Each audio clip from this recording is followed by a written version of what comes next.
Welcome back to another exciting episode of Right Click Sir with Natalie Phillips.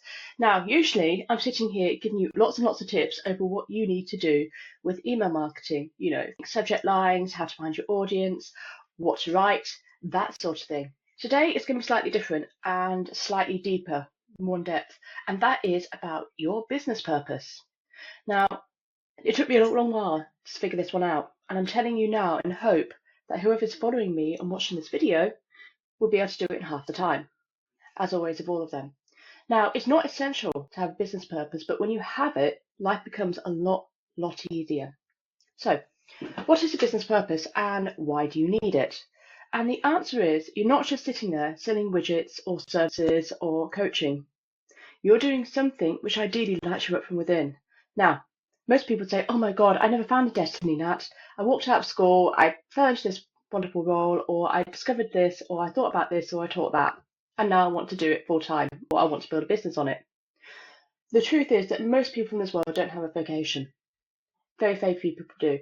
Firefighters do, teachers do, doctors do, for example, and you need to have that fixed sense of where you're going in order to complete the course and get through the day and eventually get to where you want to go.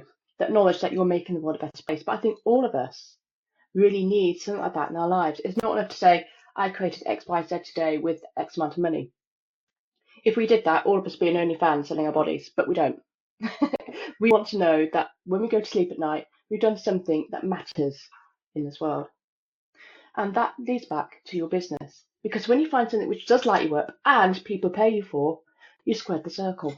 Now, that might not be what your teachers tell you. This isn't a case of what you love and never work a day in your life. You are damn well going to work. You will work harder in your business than you will ever do anything else. But conversely, it will be something you enjoy doing. It doesn't have to be your absolute overwhelming passion. It can just give you a warm sense of satisfaction, and that's enough. Okay, so don't feel like there's going to be bluebirds going off around your head and that there'll be fireworks and displays and a huge neon sign saying, this is your purpose. It doesn't quite work like that. And the other thing to bear in mind that businesses and yourself constantly evolve.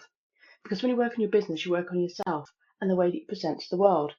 So one of the reasons I do this, and I love doing it, I hated getting on camera to start with, but I love doing this now because I know I am helping other people. I'm helping them build a sustainable current business. And for me, that's my purpose. Getting you out there, getting you to tell your story, and getting you to make a profit. And a profit's important. Unfortunately, we do not pay our mortgages with likes and comments. We need someone to pay us. And yes, money is a measure of value in this world, like it or hate it. So let's go back to how do you find your purpose? Now, there's a few different ways. The way I typically find was the way taught to me by a very wise woman, one of my money coaches, and it's called value, joy, profit. So the value is the element which you like doing and people pay you for. So that is like the core meaty bit of your service. And it's not necessarily what you think it is. So let's say you're a coach and you do transitional therapy. You help women get over their imposter syndrome so they can get a raise. So they can go and ask for that raise, they can go and get that job, they can go and get that promotion. What you're really selling isn't the techniques and it's not the tips, it's the fact that you're selling transformation. You're giving that woman a better sense of themselves. That's the value. So that might take you time. You really need to dig into your service and think, what exactly am I selling? What are they getting out of it? It's not necessarily what you're selling for your time or what you're benchmarking against your competitors. It's about what's happening to your clients or your customers. The next element of the value, joy, profit triangle is the joy. You've got to love doing it. I've no doubt if you sat down and wrote down all the things you're capable of, there'll be some which are higher on the list and others which are low on the list. And the ones that are low on the list, the ones that make you go, ugh, cross them off. Because you're in this for the long haul. So it's got to be stuff that at the very least will get you out of bed on a Monday morning or get you working late on Friday.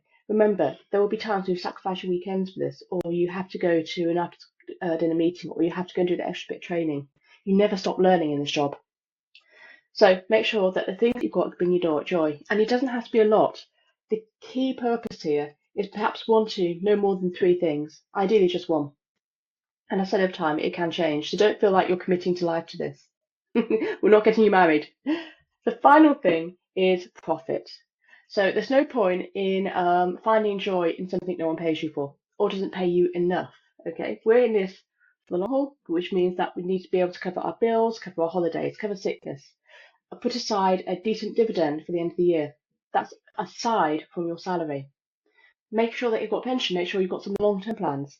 Life becomes a lot simpler when you can afford, for example, to hire another professional to sort out your website or to sort out your social media or to advise you on the best camera placement, stuff like that. So have profit coming into your business to make life that little bit smoother and easier.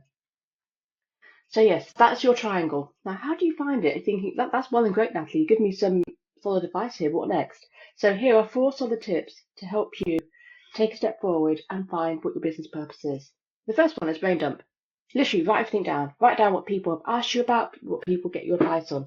Write down what interests you. What's the last couple of things that you browsed on Facebook? Believe it or not, that can work as well. Interest.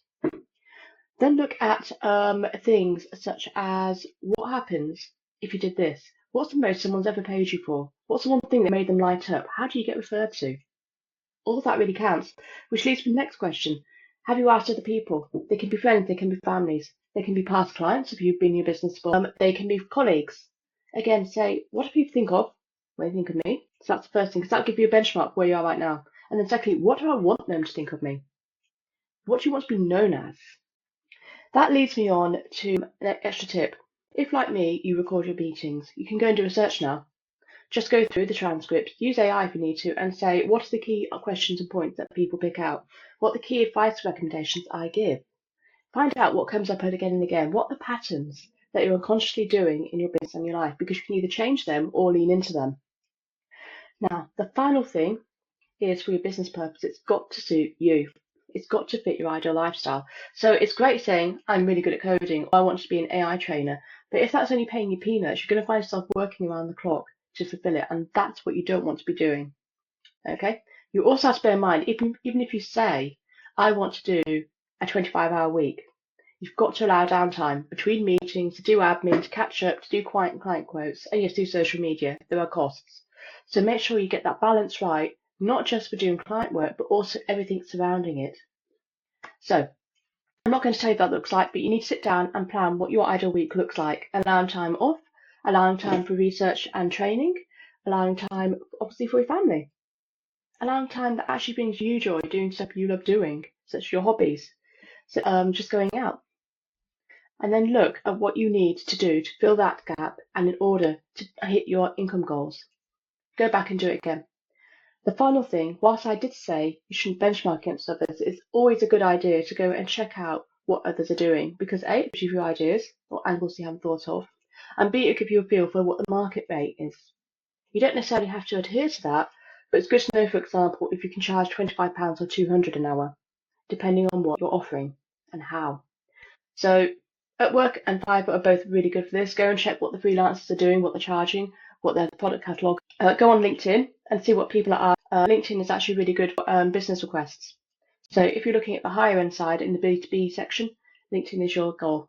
If you're in a consumer TikTok and Instagram, do some searches on there. You can use SEMrush as well.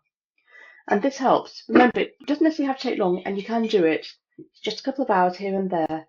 It needs to be across the evening. But what you end up with is something along the lines of, I'm Natalie, this is what I do, and this is what I will give you.